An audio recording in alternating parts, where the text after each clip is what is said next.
The thoughts, views, and opinions expressed on the Canna Connect show belong solely to the individuals and do not reflect those of Canna Connect and its affiliates, sponsors, or partners.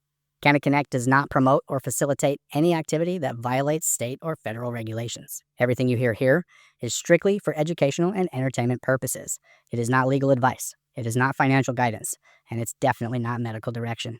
Seriously, don't take our word for it. Even if someone on the mic sounds like they know what they're talking about, and they're probably crazy smart too. Regardless of how legit our guests may be, you should always do your own homework, consult with your attorney, and understand the risk you're taking before you do anything when it comes to cannabis. Our intention is to keep it real. If you've got a problem with anything we've said, take us to court. Welcome back to the Canna Connect show. I'm your host, Stephen Eigenman, and today we are joined by Rachelle Gordon, editor at Green State Media. Thank you so much for being on the show today, Rachelle.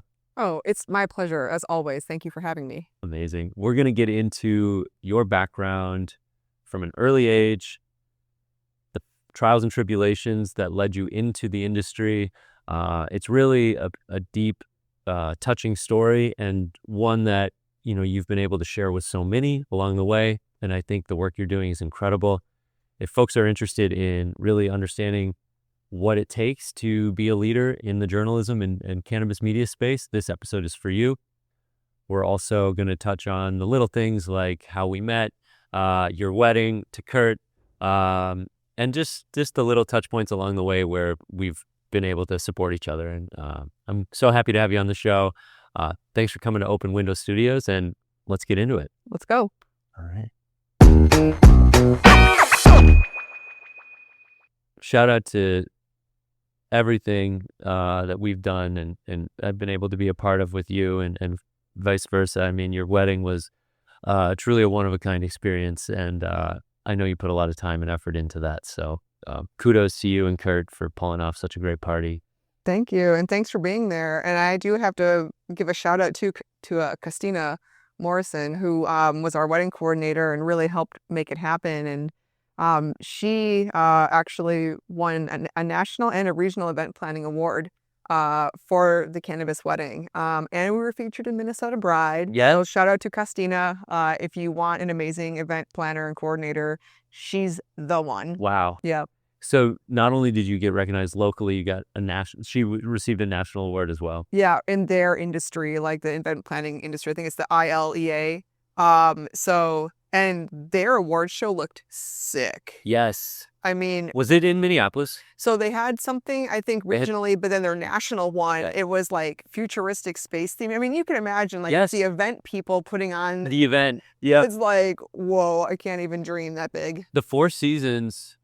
This is such a Canna Connect story. The Four Seasons bar manager was a roommate or like a neighbor roommate kind of mine a decade plus ago.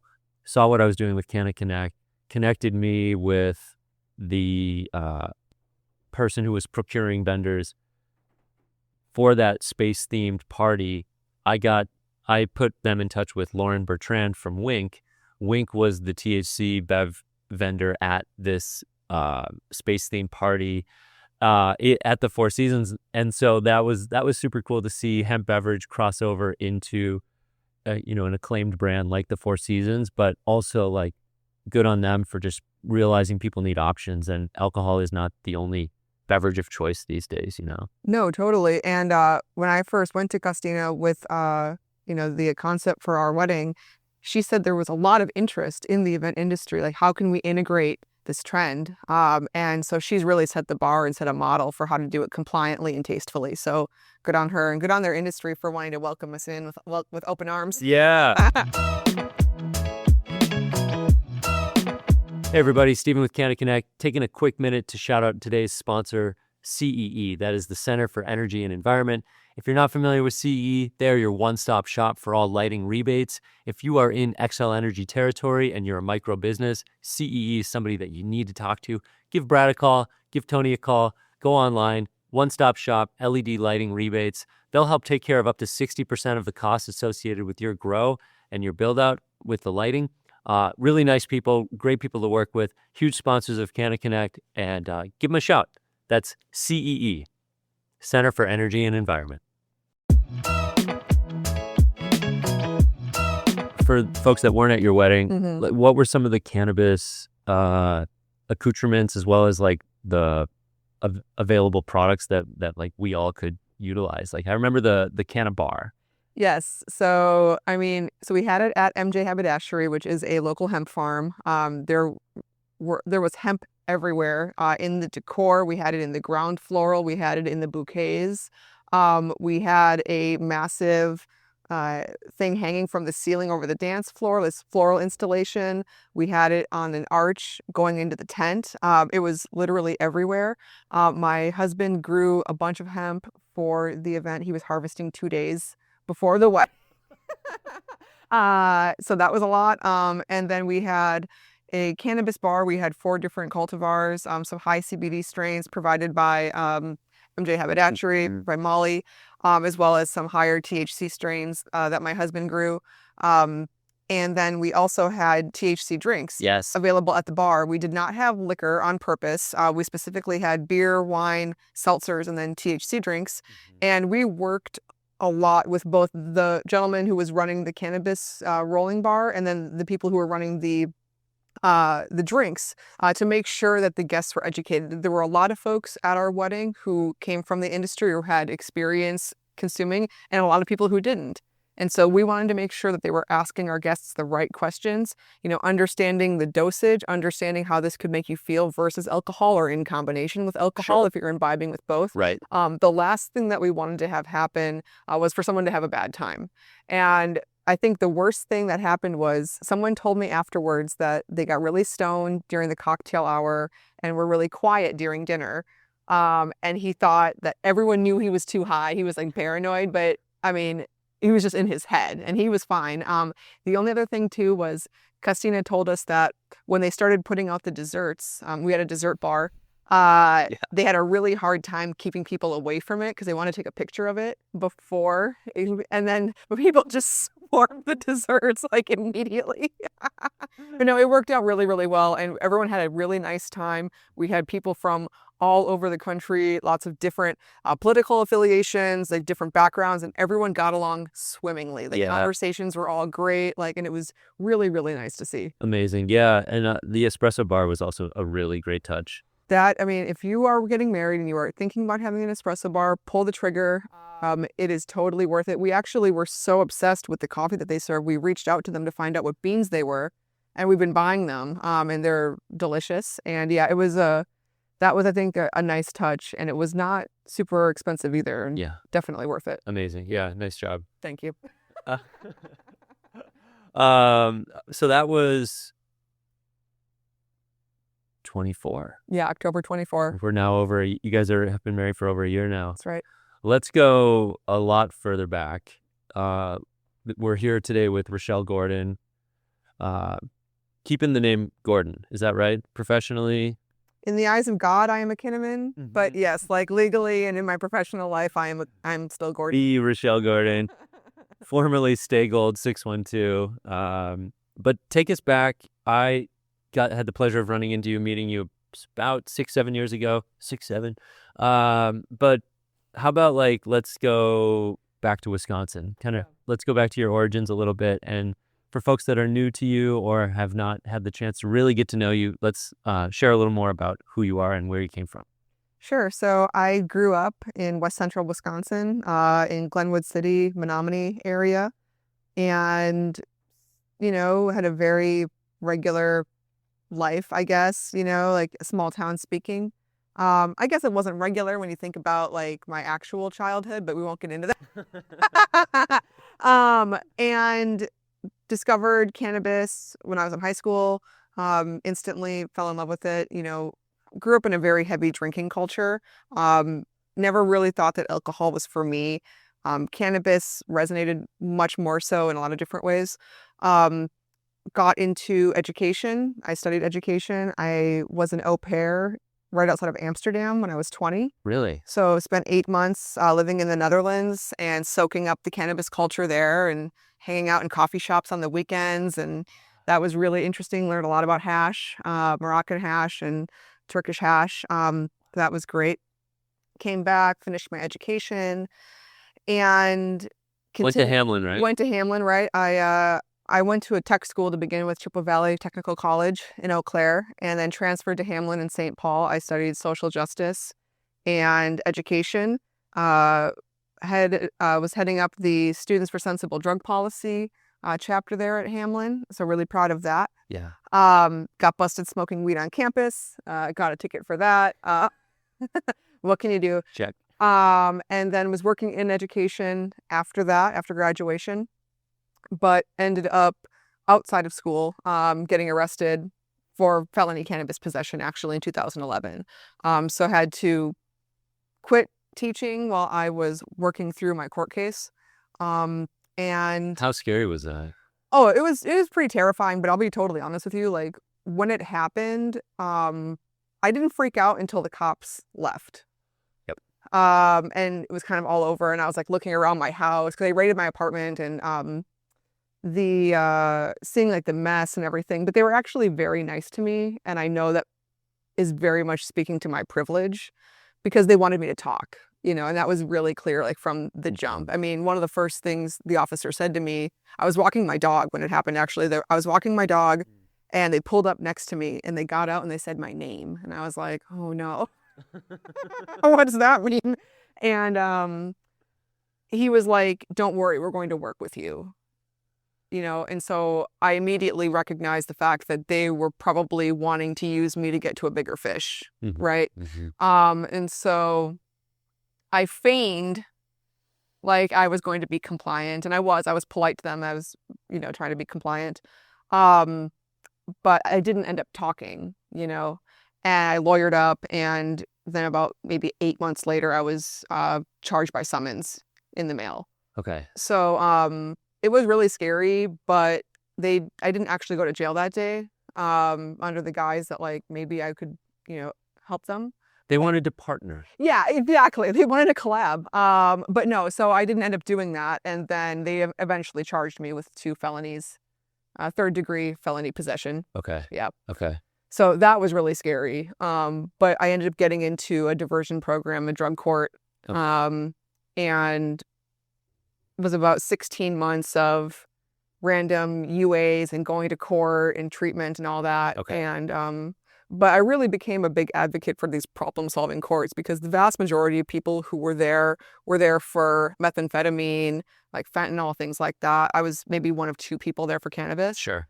And I was an anomaly, right? Like I had a job, I had a car, I had a place, you know, like my life was pretty good. I was able to continue on my journey. But these were folks who were, you know, trying to get their kids back and, you know, get out of, you know, halfway houses and stuff like that. And seeing them be able to break free from addiction, because my mom struggled heavily with hard drug addiction in my adolescence. My mom had a bad problem with crack cocaine. Okay. And they didn't have anything like that. You know, my mom got arrested when I was 17. And went to jail for some time for crack cocaine. And I was like, man, if they would have had a problem-solving court where we lived in this rural community, like, could she have gotten her life on track, you know? So Right. I'm a big proponent for diversion courts, for Okay. sure. Yeah.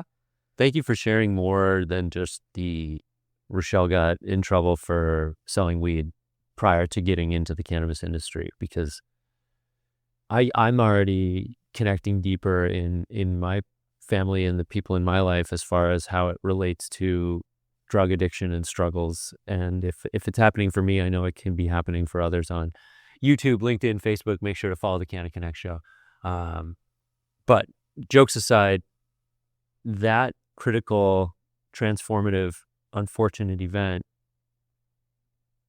created the pivot for you to lean more into the cannabis industry and not just talk about what you just mentioned, but also write about it.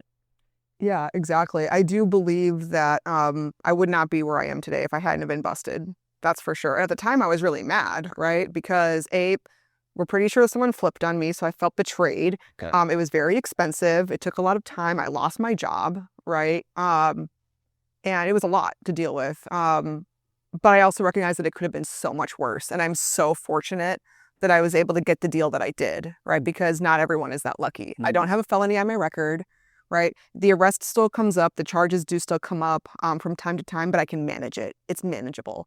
It didn't totally ruin my life because look where I am now. And I started writing more so as a side hustle at the time, because writing always came naturally to me. I always enjoyed it. And I was just kind of Googling like side hustles and like, what can I do make money? This is the early teens. Yeah, exactly. So I did some random jobs. I worked for a print company for a while. I worked as a personal assistant. I worked as a nanny. But then I started finding writing as a side hustle. I was writing more about sustainability, education, crafting, all this kind of stuff, couponing.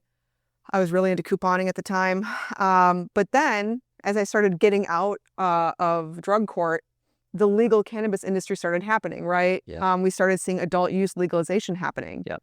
And all of a sudden I started finding gigs writing about cannabis. Wow. And then fast forward a little bit, about 2016, 2017, a lot of right place, right time sort of stuff. And all of a sudden I was like writing for High Times and Cannabis Now magazine, these big heavyweights, and starting to travel around the country going to events. And this was really in the heyday of like the cannabis boom, so to speak. So there was a lot going on. Wow. And what were some of those, where did some of those events take place? What states early on were you getting the opportunity to go to? Like Colorado, Washington? Yep, exactly. So my first press passes were for an NCIA event in Denver, and then a Women Grow event also in Denver. They were the same week. Okay. Then I went to a Canna in Seattle, and that was where things really took off for me. That's where I met Drew from Bovida. I met David Tran, now a Fairchild. At that time he was with Dope Magazine. Okay. A lot of influential people in Seattle, and that really set me on this course to where I am today, for sure. Wow. So you met Drew at CannaCon? Yeah, actually. Bovida's always been rocking with CannaCon. Yeah, for a long time. I met the crew. I met Kate. At the time, I think Lance was still there. Now he's with Girl Bags. But yeah, those folks were really influential. And I've talked about Drew. We've talked about Drew a lot. Drew was one of the first people to really put his hand out to me and help me when I needed it, and gave me a platform. And he's been a cheerleader for me and in my corner ever since then. And I really credit Drew. And my boyfriend at the time too. I was actually thinking about it this morning before we came in here. My boyfriend at the time was really, really supportive of this journey, even though it wasn't a journey for him, right? He saw something in me. He supported me. We broke up and it was very, very amicable. It was a conscious uncoupling. Yeah. We're sharing custody of our dogs afterwards. I still send him dog memes from time to time. Yeah. But he was also really instrumental in helping me to get where I am today. So right. Shout out Tony. Yeah. And you and I met probably just after that breakup, and Putty and what was the Fonzie, Putty and Fonzie. Yeah. And I remember coming over and like understanding that you shared custody with those two pups and doggies. Yeah. The other thing to kind of bring back to your wedding, like the number of Bovida folks that were at your wedding speaks to the community and the relationship that you had, and that was so pivotal for you, because you've worked with Bovida in different capacities, pandemic era, I would say, around that time. But like Allison, Emily, the other person who was there more behind the scenes who I got to meet at your wedding, and then of course Drew is somebody who's a big supporter, and you actually introduced me to Bovida. I'd probably still be calling it Boveda if I hadn't met you. So, and you and so many others, right? Is Bovida, but now they're doing a rebrand to Vivi. But it's Vivi. Oh, it's Vivi. See, and they're making that, and I was like, are you guys kidding? Like, you guys are setting yourself up for that same interpretation, tomato, but Vivi 6-7. Yeah. Okay, got it. But yeah, actually, and then as Drew explained it on the Canna Connect show, like Bovida Fresh Packs will eventually become Vivi Packs. Yes. So they're just starting to transform their brand, and as Drew said so eloquently, like giving her the light that she needs, because it should be separate from Bovida. It shouldn't be Bovida Fresh. It's the plant should have its own brand and its own product line. So it's cool. He shared a lot on the show. If you didn't catch the Drew Emmer episode, make sure to go back and watch it. It's also available in podcast form, Spotify, Apple Music, and Buzzsprout. Shout out to Buzzsprout. So don't want to skip over too much. When did you start to feel like you got traction and you started to see more of a full-time career in cannabis in those late 2010s and into the pandemic era? I think it was at that initial CannaCon in Seattle where I was on a consumption bus and I said out loud, I'm going to be a cannabis journalist. This is what I was meant to do. And that slowly manifested into being. And I realized that it was so much bigger than me, and just my love for weed. I mean, because I always loved getting high, there's no doubt about that. But then I started meeting people who were patients, people who had their lives changed for the better because of this plant, people whose children were given life expectancies of like a year and the kids were still alive because they were being treated with CBD. Yeah. And I realized these are the stories I was meant to tell. And I've talked about it a lot, but my father, he had epilepsy really severely when I was a kid and didn't respond to medication. My parents were divorced. We'd go to see him on the weekends, and I can remember him having like petit mal, like these small seizures. He'd kind of zone out for a little bit. And even as a little girl, I was like, it was scary, right? And I saw him have some big ones too. And he couldn't have a driver's license. And it was really impacting his life. And when I was about 9 years old, actually, I think the anniversary is coming up. I found some paperwork recently. I want to say it was either January 10th or January 16th, 1996. He went in for a surgery at the Mayo Clinic that would effectively, if successful, would remove the part of his brain that was epileptic and cure it. But he ended up having a massive stroke right after the surgery, and it left him paralyzed on one half of his body. He was severely brain damaged. He spent most of my childhood, and actually the rest of his life really, in skilled nursing facilities, group homes. And it was just devastating. And I started meeting people. I met a guy in Colorado who had been seizure-free for 10 years. And I remember talking to my dad about it, like, wow, and he was like, I wonder if it could have worked for me, and could his life have been different? Like if we had known what we know now about cannabis, specifically CBD and epilepsy, could he have at least tried it? Yeah. And would he still be here today? He passed away in 2020 from long-term complication from his stroke. And I can't help but wonder, right? Like if cannabis could have saved his life. And so those early days when I started meeting patients, I was like, wow, I need to get this information out there so people understand that they potentially have an option. And maybe it could change their lives or their family's lives. And so another family doesn't go through what we went through. And there's no guarantee that like the cannabis would have worked for him, but it would have been nice to know. Yeah. Right. Especially knowing that the only FDA approved medication involving cannabis is for epilepsy. Straight up CBD isolate. Yeah. It's like, this is like Epidiolex is helping a lot of kids who have severe epilepsy, Dravet syndrome. And so we'll never know. Yeah. But that's really when I knew that this was like fate for me. Wow. Yeah.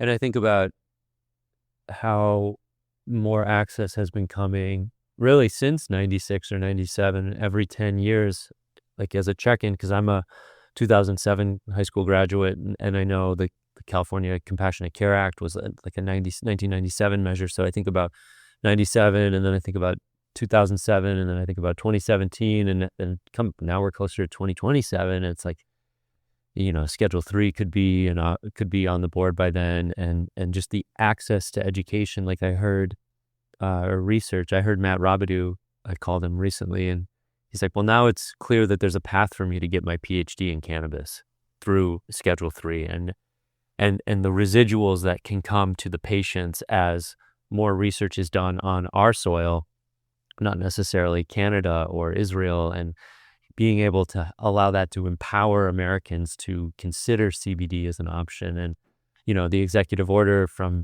2025 where, the carve out for potentially, $500 of your medical bills for CBD. And just like, we know that like you have to chip away at stigmatization. You have to chip away to allow for people to finally say yes to a sip.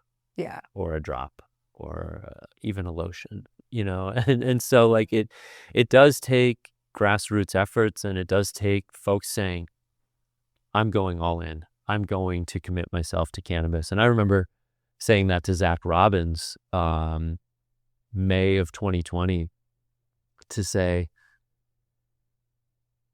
yes, CBD shops have been deemed non-essential by Governor Walz. Yes, events have slowed down, and there's not really a clear path for when things are going to reopen. But there's something inside of me that says I'm going to go all in on hemp, and that's how I've been operating for 5+ years. And sure, at times I've had to take other jobs or take part-time jobs here and there, but it's always been centered around local agriculture, local farms, local food. And that's where kind of our paths crossed. Was I was working at Nashville Coop after they had a successful run, hell of a run, legendary run of summer 2020 when they were feeding the streets and we were popping up red truck, white truck St. Paul, red truck Minneapolis, going out. And through the work that the Mohammed brothers and the Mohammed family did, that allowed them to open a brick and mortar in St. Paul off Snelling. And, I'd been following you. Zach Robbins probably knew you before I knew you, but because I had taken over the Canna.mn Instagram account, I was then following you when I was logged in. And so I knew of you. I knew of your face from the profile picture. And so that's where, our paths crossed. And you can probably tell the story better than I, but that's when I was like, oh, that's Rachelle Gordon. I'm working a part-time job at a fast food restaurant. I need to say hello. I need to shoot my shot. And we were saying before in the green room, I respected how bold you were in that moment, because I'm standing there in line. We're socially distanced. I've got the mask on. I'm there with my buddy. And I remember so vividly, you stopped what you were doing behind the counter and you looked up and you saw me and you stopped what you were doing and you came out and you introduced yourself. And I was like, first of all, the fact that you were so, bold to just come up and say hello to a stranger, and the fact that I had a mask on and you still recognized me, and it could have maybe not been, it could have been somebody else, and you still did it. And I was like, wow, that was really neat. And then I think we maybe exchanged some DMs, and that we got to hang out and got to know each other better. And I really, really liked your vibe and your energy and your passion for the plant and the community. And there was so much synergy between us. And Yeah. And look at us now. And I'm so glad. And shout out Nashville Coop. I mean, and that chicken was fire, because I followed that food truck and I was so excited when they opened the brick and mortar. I was like, this is going to be amazing. But who knew it would put us on this path to raise a chicken? Yeah. Because we were just serving the people. I credit Nashville Coop and the move to quit my day job, knowing that it wasn't going anywhere, knowing that it wasn't set up to work from home. The company wasn't set up to work from home. Yeah. And that summer, June of 2020, to say, hey, I'm gonna take a non-traditional job. It's not gonna pay as well, but I'll pay my rent at the beach club and I'll stay connected to people. And ultimately, maybe I didn't know that that's what it was gonna do, but that's what it did. And it allowed me to stay connected to people, because so many people were just shacked up. Restaurants were closed. The fact that we were out serving people, that's what led to the half-hour, 45-minute wait times, because the food truck was a viable option. We could go to them. And so that perspective allowed me to, as soon as it made sense to start hosting events in person, and, primarily young people. And, we took some precautions, but not as much as others may have taken. And, 2021, we were back online doing events. So yeah, 2020 was slow. The website basically fell apart because the plugins got dusty. And so then That'll happen. So, eventually we moved on from the Canna brand, but at that time, that's what I was putting my time into when I wasn't at Nashville Coop. And then I was also doing the hemp clothing Yes. kind of resale, wholesale thing, which I still rep a lot of hemp clothing, but it is not a full-time job. Yes, I remember having a little fashion show with your hemp textiles. I still have the hoodie. Good, yeah. It was so comfortable, and the t-shirts, and yeah. Eventually the Packer hats. Yes, that's right. Yes, right. I think we actually wore one. Kurt wore one to the Packers-Vikings game last year. Wow. Yeah. Hell yeah. It was awesome. So that's a little bit about how we got connected, and I'll never forget those hangs where we were, just kind of two friends smoking joints, and you'd be going to big shows, and you'd come back and you'd have like cool stuff to share, and like kind of help me get a glimpse into what the national cannabis market is and event wise. And so, 2022, still kind of tail end of the pandemic, but by 2023, I'm like moving past Canna MN and starting Canna Connect. And, you've helped me in many ways by being a panelist, being a host, helping promote it. And also, like, I think about the AI Grow era and how impactful that event was for the team at the time. And it's just been really nice to have your support. I appreciate it. Oh, well, likewise, you're a connector, and I see your passion for the community, and I'm always about amplifying and helping people who have that like pure heart. And that's you to a T, right? And you're the homie, right? Like, of course I'm going to support my friend. I'm always rooting for the home team. Right. But likewise, like, you've always put me on, right? You've always reached out. You've always been a champion of me. You've always platformed me. And you do that with a lot of folks too. Like, you use your platform for good. Yes. And I appreciate that because I strive to do the same thing. So I feel like we're very much aligned in our values. Yeah. What is it like being the operator, or I'll use the proper terminology, the editor of a large media company? Because I know, speaking for Natalie and I, like, we have a hard time staying on top of all the channels and the platforms, making sure that our social media strategy is running, not just a talking about it, but actually making it happen. Like, talk about your like current job. Like, what all do you do? So as the editor of Green State, greenstate.com, make sure to check out greenstate.com, please. Subscribe. Yeah, like, subscribe, smash that button. It's a lot, right? Because I'm basically a one-woman team. Okay.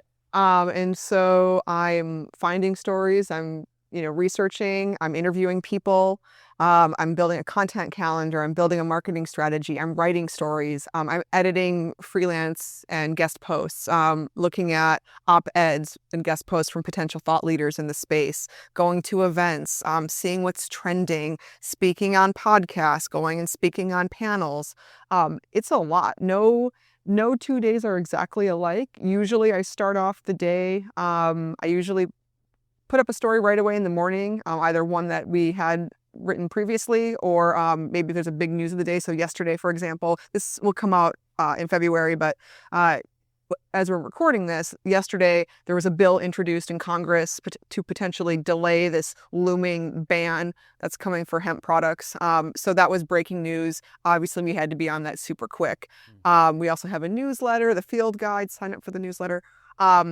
And yeah, there's a lot that goes into it. And fortunately, I do have the backing of our parent company, and we have some resources we can tap into in terms of technology. Okay. But other than that, it's basically just me out here doing this, and it's a lot, but it's a blessing too, because it's, I think, extremely rare to be on staff, on salary at a major media company writing about cannabis. I don't think there are that many people who can say that. And it's incredibly amazing and fortunate, and I'm humbled every day and see myself as a true steward of the plant and the community in every sense of the word. Yeah. I mean, it is more than just journalism. It's a lot of marketing. It's a lot of digital. And I mean, it's 2026. Like, of course, the media is going to be digital primarily, but I don't think the marketing should be undershadowed, because like marketing is a ton of work. Yeah, it's its own thing. And so having to do all of it is a lot. I'll admit, like, our social media game could be stronger. Sure. But we're really deep on like Reddit. We're doing more on Reddit. We have Flipboard. We're doing a lot for Google. We're doing a lot for the generative optimization now, since more people are searching on their GPT versus Google. Yeah. I'm also featured on another podcast called Puff Puff Press with some other amazing cannabis journalists. So we're talking about the stories that we're working on, things that we're seeing trending. Yeah. Or just, stuff about working in weed and writing about weed that's nuanced. So like last night, for example, I was talking about all the dry herb vapes that come across my desk. And where are we at with the dry herb vape technology? DHVs. Yeah, like, great product, but it seems like there's been some stagnation in the innovation. So like, what is it going to take to move that across the goal line? Right. I mean, because like I won't put a label on you, but as as someone who has used Puffco's products at least once, there there is some healthy competition there because the extract is such a high, you know. But with that being said, I do think there's room for us to collaborate as both of us are underutilizing social, and we have in the past shared news articles more on the local side. But I think that's something that you and I should circle back around is how can Canna Connect and Green State better support each other on the social side, which is often like kind of you do all the work and then you have to share it out. It's kind of like the thing that gets cutting room floored in some ways. But we can't wrap up today without talking and giving you some flowers for the win that you had at MJ Biz this year. You've been attending the MJs and you've been nominated in the past, but what do you think was the biggest thing that allowed you to go from a nominee to an award winner? I think it's just the support of the community, really. This last decade, traveling across the country and meeting so many people and telling people stories, I think that people wanted to return the favor maybe a little bit. It was really meaningful. All of the nominees for Cannabis Journalist of the Year were incredible at what they do, and they are incredible at what they do, and they work so hard, but we're all friends. Like, yes, we might be competitors in a way, but we're all on the same team. Sure. And I know some of the other nominees, like Javier, who's the editor-in-chief of High Times, he was shouting me out, vote for Rachelle. And, Jimmy Young, he was saying, vote for Rachelle. And obviously I was like, vote for them. Like, let's all vote for each other if we can. Like, because it was one vote per day, right? Sure. So I think that it was just the community really coming together, and it really meant a lot. And I know it sounds corny, but I really felt seen. And as someone who, as a child, like so desperately wanted to be seen, I was like very touched that people recognized that I'm busting my ass and I'm doing so much to try to amplify the community. And so to be recognized for that, it honestly really meant a lot to me. Wow. Yeah. Congrats. Thank you. Appreciate that. I mean, part of it, as you're saying that, I mean, you did a ton of work with the Green State Awards in 2025. Yeah. And I have to mention that as like you basically brought that platform to life, which allowed for so many others, Canna Connect included, to feel seen and to think about all the awards or all the categories and then subsequently the awards. So there's dozens of folks that appreciate, like not just dozens, but like dozens of winners that appreciate what you were able to put together with Green State and Hearst, because that was the first year that's happened. Is that right? Yes, that was year one for the Green State Consumers' Choice Awards. Other properties at HNP will do things like that, and I think they had done it maybe before, like in a different way, like there was a different version of it. But this was the first time there was like a national competition. And so seeing so many people from Minnesota, including yourself, being recognized, it was so awesome. And the community really showed out. And I'm always trying to amplify folks who really deserve it and not just folks who, have big splashy marketing budgets and PR budgets. And so it was a labor of love. We learned a lot. Like there were some pain points, right, with the tech and everything like that, but we learned a lot. And I think this year for 2026 is going to be even bigger, even stronger, hopefully a little more user friendly. Sure. And hopefully we see folks like yourself and others in Minnesota and our community get recognized again, because to see people like, go up against these huge MSOs and beat them, like that was pretty sick. Yeah.